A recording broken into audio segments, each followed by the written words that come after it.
અને વિચારો મિત્રો, એક બાપ જે 9 વર્ષથી પોતાની દીકરીની રાહ જોઈ રહ્યો છે, દરેક તહેવાર એક ઉમ્મીદ લગાવીને બેસે છે, દરેક ખબરમાં એનું નામ શોધે છે, અને એ દિવસે જ્યારે ક્રાઇમ બ્રાન્ચના ઓફિસરે એમને બોલાવ્યા અને જ્યારે એમની સામે આ રેકોર્ડ રાખ્યા, મૂકવામાં આવ્યા, ત્યારે એમને ખ્યાલ આવ્યો કે એમની દીકરી 9 વર્ષ પહેલા જ ચાલી ગઈ છે.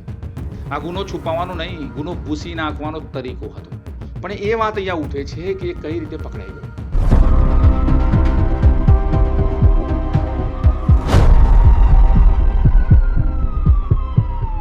મિત્રો, અમદાવાદ સાબરમતી નદી અને એક રાત પાણીની સપાટી પર શહેરની રોશની કાપી રહી હતી અને મિત્રો ખૂબ દૂરથી ભજનોનો અવાજ આવી રહ્યો હતો. ધીમો પણ હતો અને કિનારે 2 લોકો હતા, એક સ્ત્રી, એક પુરુષ. અને સ્ત્રીની ઉંમર 20 વર્ષ. એ પોતાના પતિ સાથે હતી અને એ રાત પછી એ ફરી ક્યારેય દેખાય નહીં એ શહેરમાં, આ દુનિયામાં.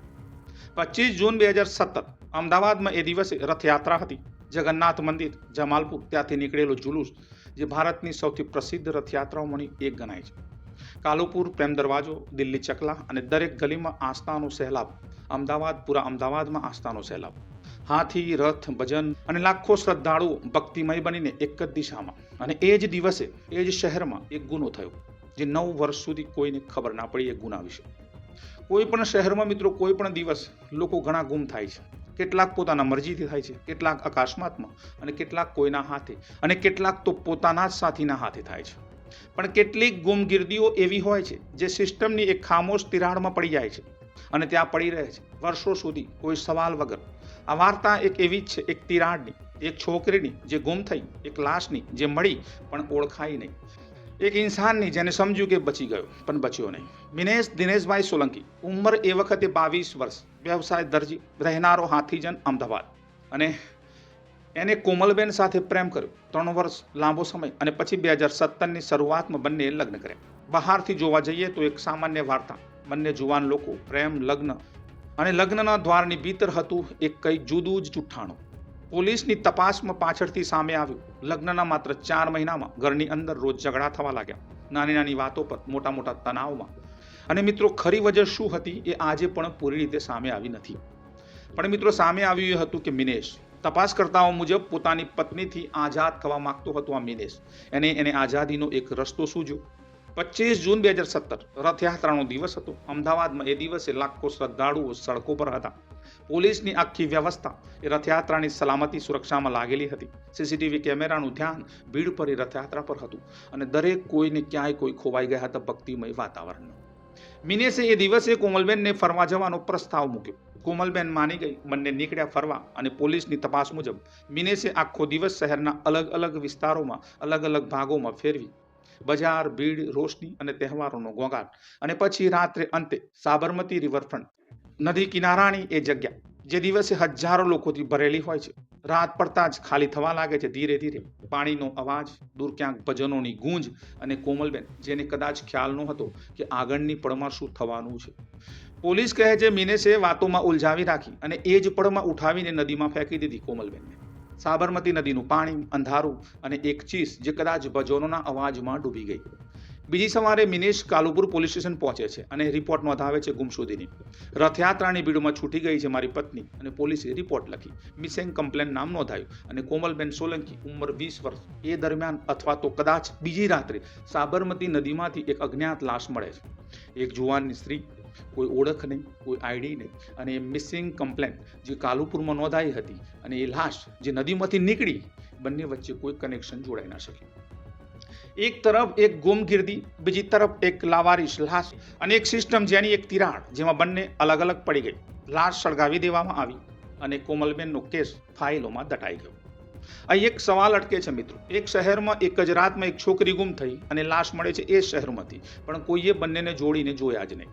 અને આ સવાલ આજે પણ અસ્વસ્થ કરે છે, કારણ કે જો એ વખતે કોઈ આ કેસને સાથે રાખીને જોયા હોત તો કદાચ 9 વર્ષની આ વાર્તા એક અઠવાડિયામાં જ સુલજી ગઈ હોત. પણ એવું ના થયું અને મિનેશ આઝાદ રહ્યો 9 વર્ષ સુધી. વખત આગળ વધ્યો. કોમલબેનના ઘરવાળા કોમલબેનની રાહ જોતા રહ્યા કે પોતાની છોકરી કોમલ કાલે પાછી આવશે. મિનેશે અહીંયા નવી જિંદગીની શરૂઆત કરી અને તપાસકર્તાઓ મુજબ મિનેશે બીજું લગ્ન પણ કરી લીધું. એ દરજી હતો, એ જ કામમાં લાગી રહ્યો, પણ એની જિંદગી સાવ સાફ ના રહી. 2019માં વડોદરાના મકરપુરા પોલીસ સ્ટેશનમાં એની સામે વિશ્વાસઘાત અને ઠગાઈનો એક ગુનો નોંધાય છે. પોલીસ રેકોર્ડમાં એનું નામ ફ્રોડ અને બુટલેગિંગના આરોપમાં પણ આવ્યું. પણ કોમલબેન વાળો કેસ કોઈને ખ્યાલ નહોતું. કોઈ પરફેક્ટ ક્રાઇમની જેમ એ ગુનો જમીનની નીચે દટાઈ ગયો. મિત્રો, 9 વર્ષ કેટલા લાંબા હોય છે યાદ કરો.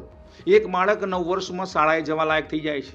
એક દર્દ 9 વર્ષમાં કાં તો મટી જાય છે અથવા તો પથ્થર બની જાય છે. અને કોમલબેનના પરિવાર માટે એક 9 વર્ષ કેવી રીતે વીત્યા હશે એ કલ્પના કરવી મુશ્કેલ છે. એક દીકરી ગુમ, કોઈ ખબર નહીં, કોઈ જવાબ નહીં.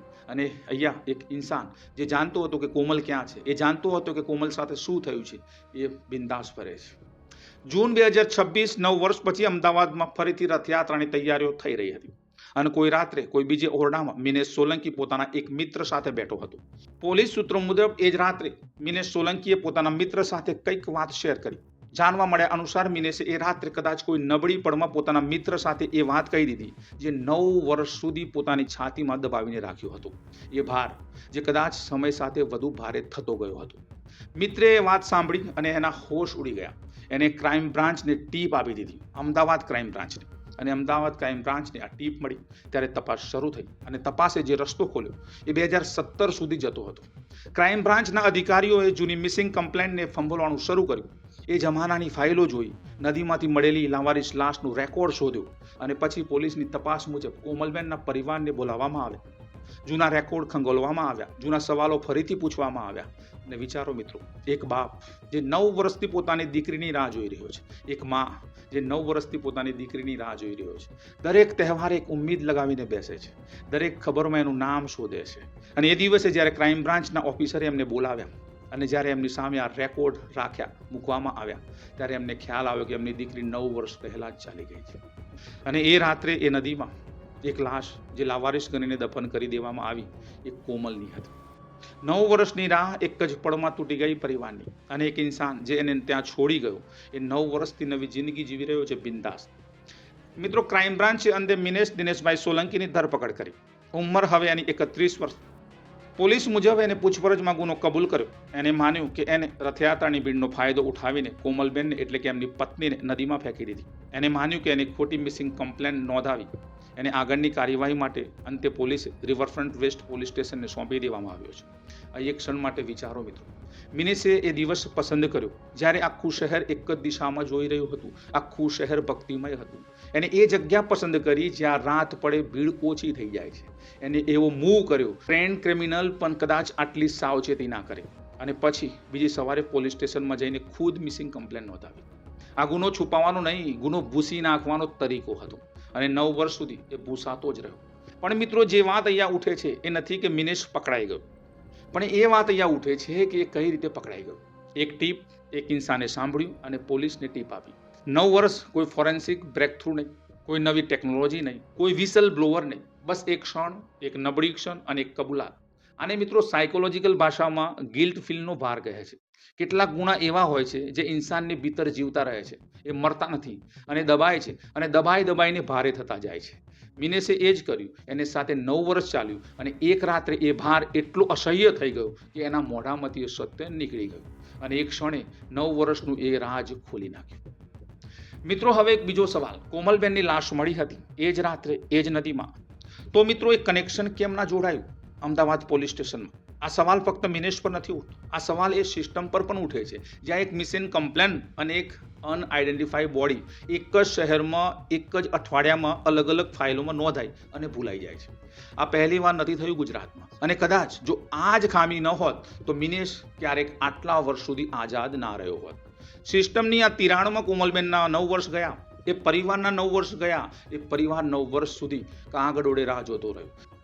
અને જૂન 2026માં અમદાવાદ ફરીથી રથયાત્રાની તૈયારીમાં હતું ત્યારે અમદાવાદ ક્રાઇમ બ્રાન્ચ આ કેસને ક્રેક કરે છે.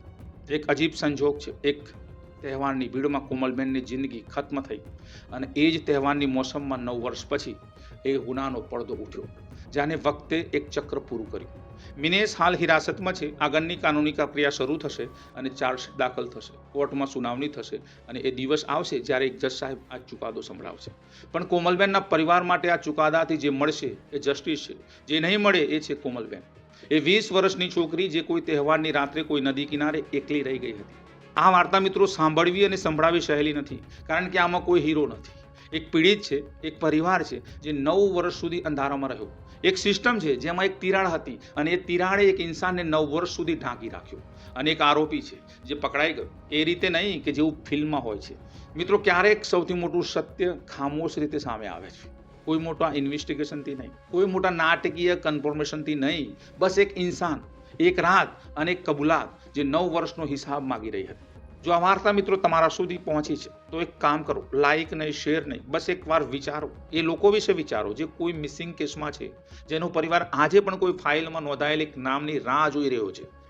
અને મિત્રો, આ વાર્તા જો તમને વિચાર કરવા મજબૂર કરી દે તો ચેનલને સબસ્ક્રાઇબ કરો, બેલ આઇકન દબાવો. અને આ વાર્તા જો યાદ રહી જાય તો સબસ્ક્રાઇબ કરો, બેલ આઇકન દબાવો. કારણ કે આ કામ યાદ રાખવાનું છે, સતર્ક રહેવાનું છે અને ભવિષ્યમાં ક્રાઇમને ઘટાડવાનું છે. મિત્રો, મળીએ નવા એપિસોડમાં, નવી વાર્તા સાથે, નવા ક્રાઇમના મુદ્દા સાથે. ત્યાં સુધી તમે સેફ રહો, સલામત રહો. જય હિન્દ, જય ભારત, જય ગરવી ગુજરાત.